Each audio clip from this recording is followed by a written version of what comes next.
Il-progress ekonomiku b'saħħtu li Malta tesperjenza jista' jkun iktar sostenibbli permezz ta' iktar investiment fil-ħarsin tal-ambjent.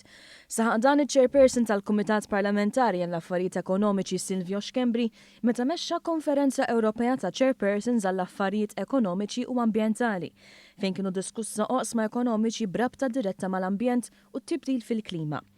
Fil-waqt li jinnota progress ekonomiku bla preċedent f'ħafna setturi grazzi għal tmexxija li hija mill-gvern attwali u pjan strateġiku fit-tul, Xkembri sostna li dan jista' jkun iktar sostenibbli jekk nagħmlu l-investiment fl-ambjent u fl-infrastruttura priorità. Xkembri qal ukoll il-Gvern Malti investa ħafna fil-qasam tal-enerġija biex jitnaqsu emissjonijiet tossiċi billi nużaw enerġija nadifa. Dan ma kienx investiment finanzjarju biss, imma kien passaqli biex jinħolqu opportunitajiet ta' xogħol f'dan il-qasam.